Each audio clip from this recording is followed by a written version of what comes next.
ബജ്രംഗദൾ എന്ന് പറയുന്ന സംഘടനയെ കേരളത്തിൽ വലിയ പരിചയമൊന്നുമില്ല. പക്ഷേ വടക്കേ ഇന്ത്യയിൽ വളരെ വ്യാപകമായി പ്രവർത്തിക്കുന്ന ഒരു സംഘടനയാണ്.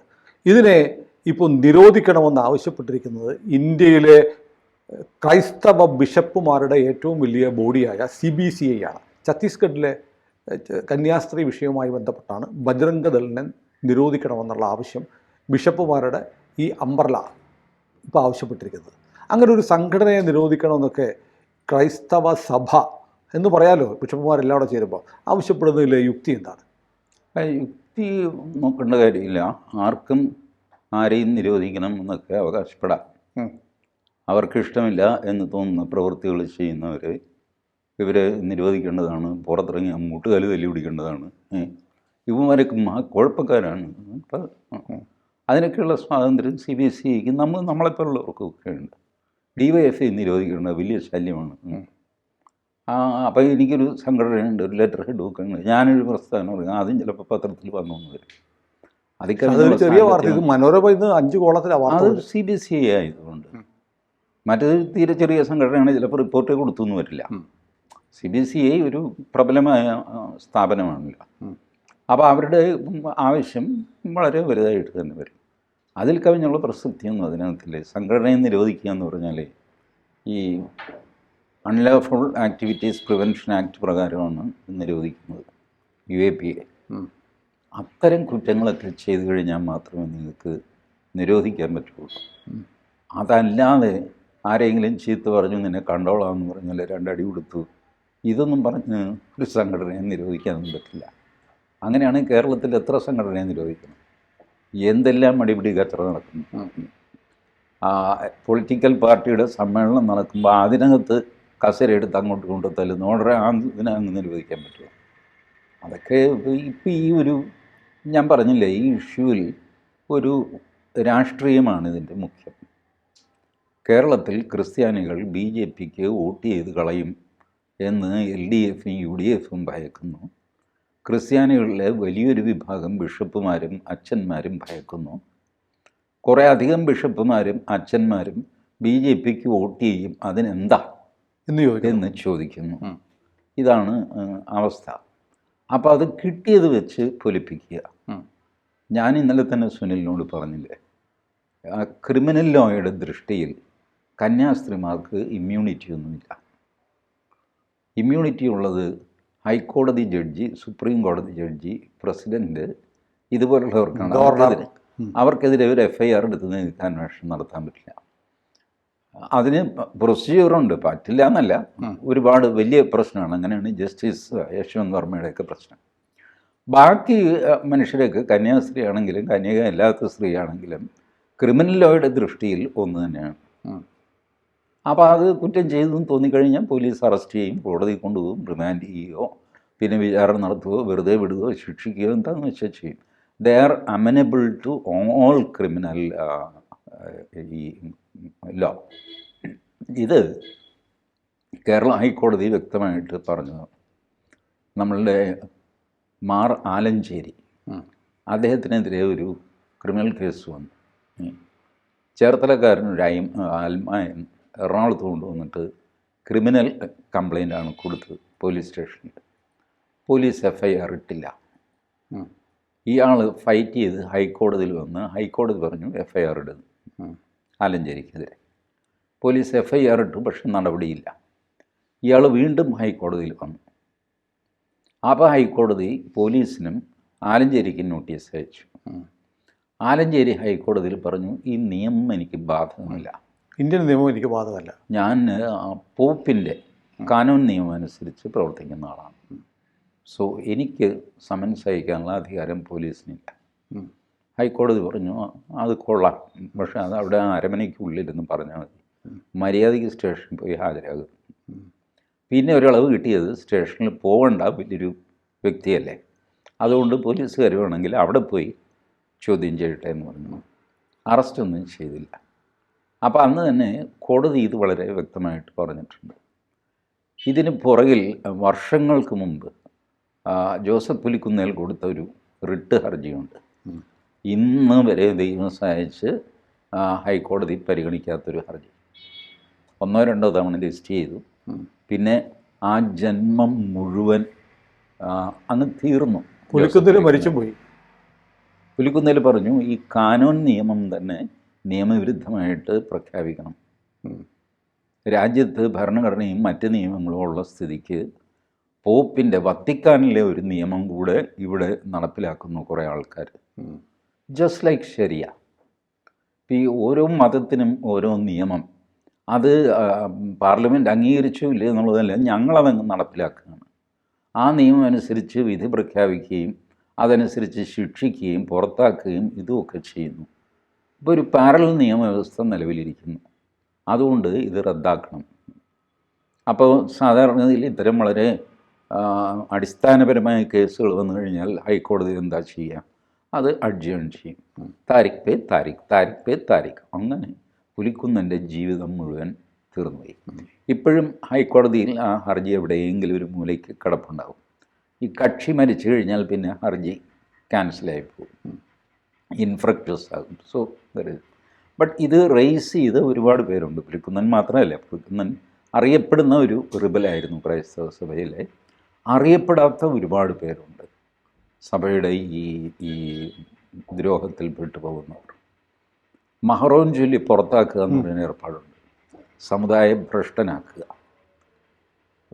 തൊട്ടുകൂടായ്മ, തീണ്ടൽ, അൺടച്ചബിലിറ്റി, ഇതൊക്കെ ഭരണഘടന വെച്ച് തന്നെ നിരോധിക്കപ്പെട്ട സാധനങ്ങളാണ് നാട്ടിൽ.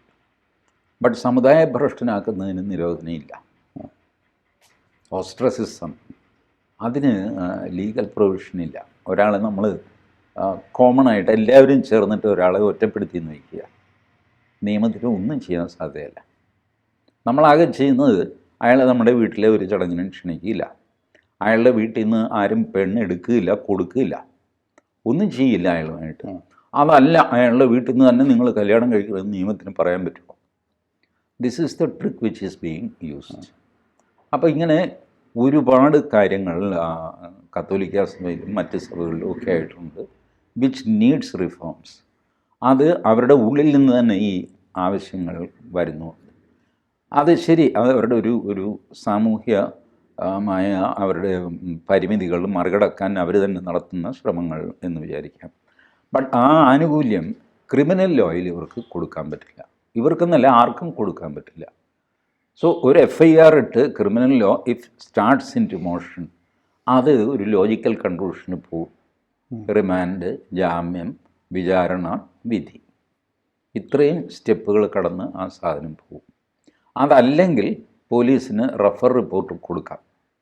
ഞങ്ങൾ കൂടുതൽ അന്വേഷിച്ചപ്പോൾ ഇതിനകത്ത് ക്രൈമൊന്നും കാണുന്നില്ല, ഇനിഷ്യൽ ഞങ്ങളുടെ വിവരം വെച്ചിട്ടാണ്, ഫസ്റ്റ് ഇൻഫർമേഷൻ റിപ്പോർട്ടാണ്. First information can go wrong. കൂടുതൽ അന്വേഷിച്ചു, അപ്പോൾ അങ്ങനെയാണ്, അതിനെയാണ് റഫർ റിപ്പോർട്ട് എന്ന് പറയുന്നത്. മജിസ്ട്രേറ്റിന് എഴുതി കൊടുക്കും, ഇതിനകത്ത് നത്തിങ് റിമെയിൻസ് എന്ന് പറയും. ആ റഫർ റിപ്പോർട്ട് അംഗീകരിച്ച് കേസ് മജിസ്ട്രേറ്റ് ക്ലോസ് ചെയ്യും, റദ്ദാക്കും. ഇതൊക്കെയാണ് പ്രൊസീജിയർ. ഈ പ്രൊസീജിയറിലൂടെ ഇന്ത്യൻ പൗരൻ കടന്നു പോയേ പറ്റുള്ളൂ. ഇതെനിക്ക് ബാധകമല്ല, ഞാൻ പത്രം വഴി ചാനലുകൾ വഴി ഇങ്ങനെ ബഹളം വെച്ചുകൊണ്ടിരിക്കും എന്ന് പറഞ്ഞു കഴിഞ്ഞാൽ എന്ത് ചെയ്യും? നിയമത്തിൻ്റെ വഴിക്ക് പോകണം.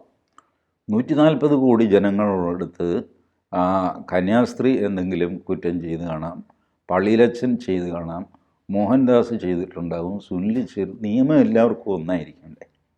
അത് ഛത്തീസ്ഗഡിലാണെങ്കിലും തിരുവനന്തപുരത്ത് കിഴക്കേക്കോട്ടയിലാണെങ്കിലും ഒരേപോലെ നിയമം പ്രവർത്തിക്കണം. അല്ല, നമ്മൾ തുടങ്ങിയപ്പോൾ സംസാരിച്ചൊരു കാര്യമുണ്ടല്ലോ, ബജറംഗ് ദളിനെ കുറിച്ച് പറഞ്ഞാൽ തുടങ്ങിയത്. ഇപ്പോൾ ഈ സംഘടനയെ നിരോധിക്കണമെന്ന് പറയാനുള്ള കാരണം ഈ കന്യാസ്ത്രീകളെയും കുട്ടികളെയും കണ്ടപ്പോൾ റെയിൽവേ പോലീസ് ഉദ്യോഗസ്ഥൻ അവരെ തിരിച്ചറിഞ്ഞിട്ട് പ്രാദേശിക ബജ്രംഗ് ദൾ പ്രവർത്തകരെ വിളിച്ചറിയിച്ചു. അവരവിടെ തടിച്ചുകൂടി എന്നുള്ളതാണ്. അങ്ങനെ അവർ തടിച്ചുകൂടി എന്നതുകൊണ്ട് ഒരു സംഘടനയെ നിരോധിക്കാൻ മാത്രമുണ്ടോ? ഇല്ല. ബട്ട് നിരോധിക്കണമെന്ന് ആവശ്യപ്പെടാം നിങ്ങൾക്ക്. ശരിക്കും എന്താ ഈ ബജ്രംഗ് ദൾ? ഇത് തുടങ്ങിയത് വിശ്വ ഹിന്ദു പരിഷത്തിൻ്റെ ഒരു യുവജന വിഭാഗം ആയിട്ടാണ് തുടങ്ങിയത്. അപ്പോൾ അത് സംഘപരിവാറിൽ അതിന് പ്രാതിനിധ്യമില്ല, വിശ്വ ഹിന്ദു പരിഷത്തുണ്ട്. ഇപ്പോൾ വിശ്വ ഹിന്ദു പരിഷത്തിൻ്റെ ഒരു അസിസ്റ്റൻറ്റ് കാറ്റഗറി ആയിട്ട് ചെറുപ്പക്കാരുടെ ഒരു മോട്ടോർ റാലി നടത്തുക, ജയ് ശ്രീറാം എന്ന് പറഞ്ഞ് വിളിക്കുക, ഇങ്ങനെയൊക്കെയുള്ള ആക്ടിവിറ്റീസ്. പിന്നെ ഇതുപോലത്തെ ചില സംശയം തോന്നുന്നിടത്ത് വഴക്കുണ്ടാക്കുക, തടഞ്ഞു നിർത്തുക, മതപരിവർത്തന ശ്രമം നടന്നു കഴിഞ്ഞാൽ അതിലിടപെടുക. പിന്നെ അത് പോലീസ് സംഗതിയൊക്കെ ആയി കഴിയുമ്പോൾ ബജരംഗ് ദൾമല്ലേ പുറകോട്ട് പോകും. അപ്പോൾ അങ്ങനെ ഒരു ആക്ടിവിസ്റ്റ് സംഘടനയായിട്ടാണ് ബജരംഗ് ദൾ നിൽക്കുന്നത്. ഇപ്പോൾ അതിൻ്റെ വീര്യം വല്ലാതെ കുറഞ്ഞിരിക്കുന്നു, വളരെ കുറഞ്ഞിരിക്കുന്നു. കേരളത്തിൽ വലിയ സാന്നിധ്യം ഇല്ല താനും. കേരളത്തിലില്ല. കേരളത്തിൽ പാറ്റർണൈസ് ചെയ്യാൻ ആളില്ല. വിശ്വ ഹിന്ദു പരിഷത്ത് തന്നെ വലിയൊരു സംഘടനയാണ് കേരളത്തിലെന്ന് പറയാനുണ്ടോ? ഇല്ല. അപ്പോൾ പിന്നെ അതിൻ്റെ അസോസിയേറ്റ് ആയിട്ട് പ്രവർത്തിക്കേണ്ട ആ സാധനവും ഇല്ല. അതാണ് കേരളത്തിൽ. അല്ലാതെ കേരളത്തിൽ ഈ ബജരംഗ് ദൾ വന്നാൽ ആരെങ്കിലും നിരോധിക്കുമെന്നോ മുട്ടുകാല് തല്ലിയൊടിക്കുമെന്നോ ഒന്നും ഭയന്നിട്ടൊന്നുമല്ല. പൊതുവേ ആ ഭാഗം അല്പം ശോഷിച്ചതാണ്, അതുകൊണ്ട് അതില്ല.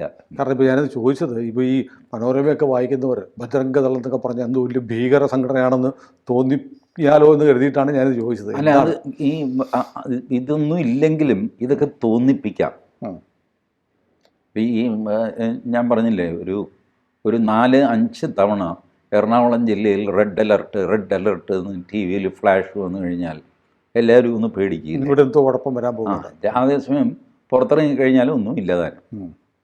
ഇനി പുറത്ത് അതിഭീകരമായ ഭയാനകമായ മഴ പെയ്യുമ്പോഴും ഇവർ റെഡ് അലർട്ട് എന്ന് കാണിക്കുകയില്ല. അപ്പോൾ ഇവർ ഛത്തീസ്ഗഡിലെ കന്യാസ്ത്രീ ആയിരിക്കും കാണിക്കുന്നത്.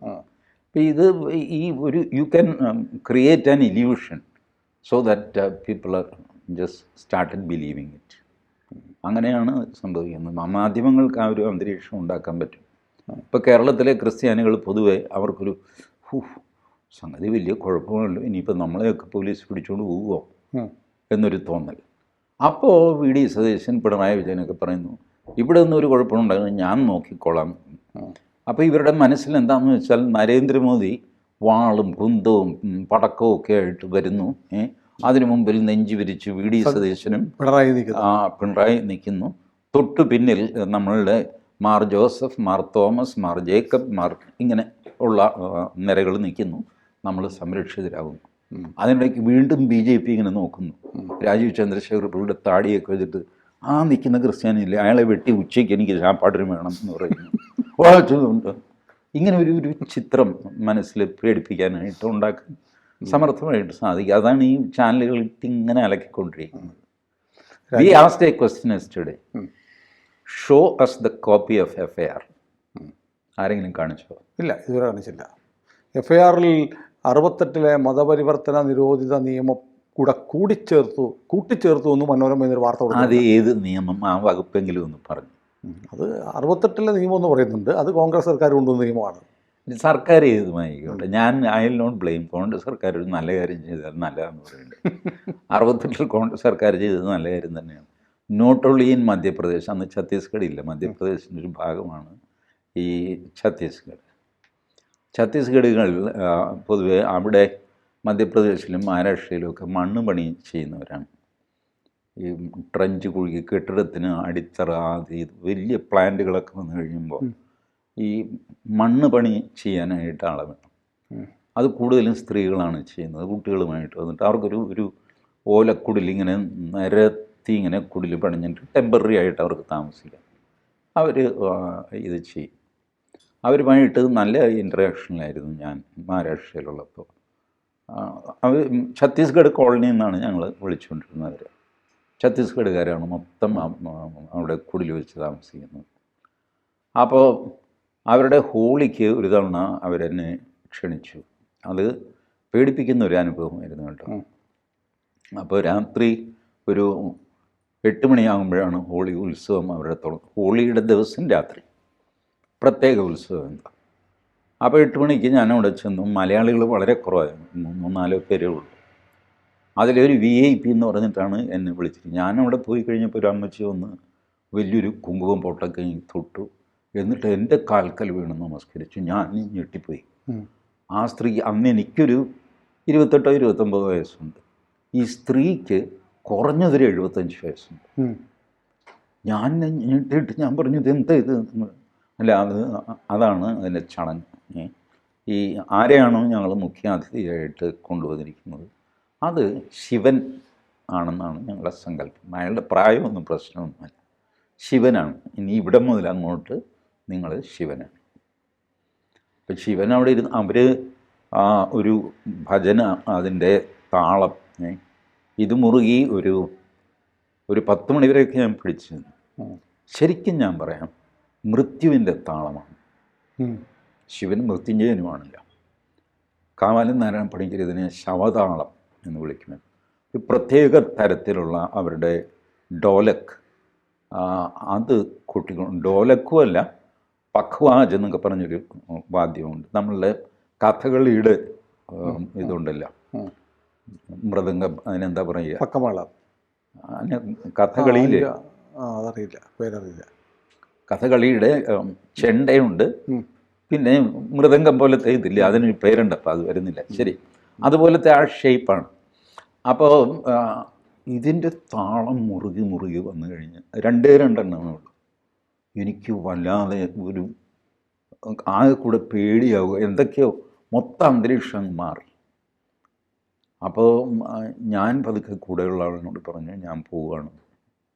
എന്നിട്ട് ഇവരുടെ ഒരു ഛത്തീസ്ഗഡുകാരുടെ എനിക്ക് അറിയാവുന്നൊരു കക്ഷിയാണ്, അയാളുടെ അടുത്തേക്ക് വിളിച്ച് ഞാൻ പറഞ്ഞു, എനിക്ക് പോകണം, മണി 9:30 ആയില്ലേ, ഞാൻ പൊക്കോട്ടെ. നിങ്ങൾക്ക് അല്ല സാർ, അത് ഇപ്പം തീരും, 11:11 തീരും. വേണ്ട, ഞാൻ പോട്ടെ. ഞാൻ അവിടെ നിന്ന് കടന്നു. ശരിക്കും മൃത്യുഞ്ജയൻ്റെ താളം ഞാൻ അനുഭവിച്ചത് ഛത്തീസ്ഗഡുകാരുടെ. അപ്പോൾ അങ്ങനെയൊക്കെ വലിയ പാരമ്പര്യമുള്ള ആൾക്കാരാണ് അവർ ഛത്തീസ്ഗഡിൽ. അവരെ ഇങ്ങനെ നിങ്ങളുടെ ചില പ്രിൻസിപ്പിൾസ് വെച്ചിട്ട്, ഭരണഘടനയിൽ മതസ്വാതന്ത്ര്യമുണ്ട്, അതുകൊണ്ട് എനിക്ക് മതം മാറ്റാൻ സ്വാതന്ത്ര്യം, ഈ ന്യായമൊന്നും അവിടെ ചിലവാകില്ല. ഈ നമുക്ക് സ്വാതന്ത്ര്യം കിട്ടി, നമുക്ക് സ്വാതന്ത്ര്യം നഷ്ടപ്പെട്ടത് കുറേ അധികം പേര് അറിഞ്ഞിട്ടില്ല, കാട്ടിൽ ജീവിക്കുന്നവർ. അതുകൊണ്ട് സ്വാതന്ത്ര്യം കിട്ടിയതും അവരറിഞ്ഞിട്ടില്ല. ഇത് നഷ്ടപ്പെട്ടതും കിട്ടിയതും സ്വാതന്ത്ര്യ സമരം നടന്നതും ഇതെല്ലാം കാടിന് പുറത്താണ്. കാട്ടിനുള്ളിൽ ആര് പോയി? അവരവിടെ സന്തോഷമായിട്ട് ജീവിക്കുന്നു. അപ്പോൾ അവർക്ക് ഈ സർവേ നമ്പർ എന്താണെന്നറിയില്ല, വില്ലേജ് ഓഫീസർ എന്താണെന്നറിയില്ല, തഹസീൽദാർ എന്താണെന്നറിയില്ല, ഭരണഘടന എന്താണെന്നറിയില്ല. അവർ സന്തോഷമായിട്ട് അവിടെ ജീവിക്കുന്നു. പോയി നോക്കും. ഞാൻ ഈ ബസ്തർ ജില്ലയുടെ അതിർത്തിയായ ഹെമൽകസ, മഹാരാഷ്ട്രയിൽ നിന്നുള്ള അവിടം വരെ ഞാൻ പോയിട്ടുണ്ട്. അതിനപ്പുറത്തേക്ക് ഒരു നദി, കൊടുങ്കാട്, പിന്നെ അപ്പുറത്ത് മധ്യപ്രദേശ് ബസ്തർ ജില്ല തുടങ്ങുകയാണ്. എല്ലാം അതിഭീകരമായ കാടാണ്. അപ്പോൾ അവിടെ ഈ നമ്മളുടെ കുഷ്ഠരോഗികളുടെ ഇത് നോക്കുന്ന ആളുണ്ടായിരുന്നല്ലോ, ബാബ ആംടെ. ബാബ ആംടെയുടെ മകൻ അവിടെ ഒരു പ്രൈമറി സ്കൂൾ നടത്തുന്നുണ്ട് ഈ കാട്ടിൽ. 13 കിലോമീറ്റർ നടക്കണം അങ്ങോട്ട് പോകാനായിട്ട്. ഞാൻ കാട്ടിൽ തടി വെട്ടാൻ പോകുന്ന ഒരു ലോറിയിലൊക്കെ കയറിയിട്ട് കുറേ ദൂരം ചെന്ന് പിന്നെ നടക്കുകയില്ല, അത് മാർഗയില്ല. അങ്ങനെ നടന്നാണ് ആ സ്ഥലത്ത് ചെന്നത്. ആണ്ടിലൊരിക്കൽ അവിടെ വിസിറ്റ് ചെയ്യാൻ ആൾക്കാർക്ക് പെർമിഷനുണ്ട്. അപ്പോഴാണ് ഞാൻ ഈ പറഞ്ഞ ഈ ബസ്തർ എന്ന് പറയുന്നത് ഇതിനപ്പുറത്താണ് എന്ന് പറഞ്ഞത്. പിന്നെ മധ്യപ്രദേശിൽ നിന്ന് നമുക്ക് വേണമെങ്കിൽ ബസ്തറിലേക്ക് വരാം. വളരെ ദുർഘടം പിടിച്ച സ്ഥലങ്ങളാണ് അതൊക്കെ. ഇപ്പോൾ മെല്ലെ അപ്രോച്ച് റോഡ് സംഗതിയൊക്കെ ആയിട്ട് വരുന്നു. അപ്പോൾ ഇതുപോലെയുള്ള നിഷ്കളങ്കരായ മനുഷ്യരെ അവരെ ഈ പറഞ്ഞ ബ്രെഡ് കൊടുത്തും റൊട്ടി കൊടുത്തും മാജിക്ക് കാണിച്ചും ഒക്കെ അതൊക്കെ ചെയ്യുന്നത് മഹാഭാവമാണ്. അങ്ങനെയൊന്നും ചെയ്തുകൂടാ. അവരുടെ ദാരിദ്ര്യം മുതലെടുക്കുക, ജാതി വ്യത്യാസമുണ്ട്, അതുകൊണ്ട് ഞാൻ മതപരിവർത്തനം നടത്തും. ഇതിൻ്റെ ഒന്നും ലോജിക്ക് എനിക്ക് മനസ്സിലാകുന്നില്ല. ഞാൻ എൻ്റെ മക്കളെ ഇൽ ട്രീറ്റ് ചെയ്യുന്നു, എൻ്റെ പെരുമാറ്റം ശരിയല്ല, അതുകൊണ്ട് അവരെ പിടിച്ചുകൊണ്ട് പോകാനുള്ള അവകാശം സുനിലിനുണ്ട്. അല്ലെങ്കിൽ താൻ തൻ്റെ മക്കളോട് മര്യാദയ്ക്ക് പെരുമാറിയില്ലെങ്കിൽ താക്കം കിട്ടുമ്പോൾ ഞാൻ അടിച്ചുകൊണ്ട് പോകും. ഇതെന്ത് പരിപാടി? It is not, you are not suppose to take advantage of the weakness of someone else. Mentally അല്പം വീക്കായ, വാക്സാമർഥ്യമില്ലാത്ത ഒരു മനുഷ്യന് ഞാൻ വർത്തമാനമൊക്കെ പറഞ്ഞിട്ട് ഹിന്ദുത്വത്തിലേക്ക് ചേർക്കുന്നത് മര്യാദയാണ്. ബട്ട് മതപരിവർത്തനം ജന്മാവകാശമാണ് എന്ന് 2 മതങ്ങൾ വിചാരിക്കുന്നു. അവരത് ചെയ്യുന്നുമുണ്ട്. ജനിച്ചു വീഴുന്നൊരു കുട്ടി ക്രിസ്ത്യാനിയാണെങ്കിലും മുസ്ലിം ആണെങ്കിലും അവൻ ക്രിസ്ത്യാനിയുമല്ല മുസ്ലിമുമല്ല. ക്രിസ്ത്യാനി ആക്കുകയാണ് അവനെ. ഫസ്റ്റ് മതപരിവർത്തനം തുടങ്ങുന്നത് മാമോദീസ മുക്കുമ്പോഴാണ്. അപ്പോഴാണ് ക്രിസ്ത്യാനിയാകുന്നത്. ഫസ്റ്റ് മതപരിവർത്തനം നടത്തുന്നത് സുന്നത്ത് കർമ്മം ചെയ്യുമ്പോഴാണ്. അപ്പോഴാണ് അയാൾ മുസ്ലിം ആകുന്നത്. അവരുടെ കൂട്ടത്തിൽ ഒരു കുട്ടിയും ജനിക്കുമ്പോൾ ക്രിസ്ത്യാനിയോ മുസ്ലിമോ ആകുന്നില്ല, ആക്കുകയാണ്. ഇതാണ് ബേസിക്കലി അവരുടെ മനസ്സിൽ മതപരിവർത്തനം ജന്മാവകാശമാണ്. കാരണം അവർ ചെറുപ്പത്തിൽ ഇപ്പം ഈ ഭാരതന്മാരൊക്കെ പറയില്ലേ, പ്രായപൂർത്തിയായ ഒരാൾ അയാൾക്കിഷ്ടമുള്ള മതത്തിൽ ചേരുന്നതിൽ എന്താ തെറ്റ്? ഒരു തെറ്റുമില്ല. പ്രായപൂർത്തിയാകാത്ത, തെക്കും വടക്കും അറിഞ്ഞുകൂടാത്ത പിറന്നു വീണ കുഞ്ഞിനെ നിങ്ങൾ മതം മാറ്റുന്നത് എന്ത് ന്യായം വെച്ചാണ്? നിർബന്ധിത മതം മാറ്റി ഇന്ന് പോലും പറയാൻ പറ്റില്ല. കാരണം നിർബന്ധം എന്താണെന്ന് അറിഞ്ഞുകൂടാത്ത അവസ്ഥയാണ് കുട്ടിയുടെ.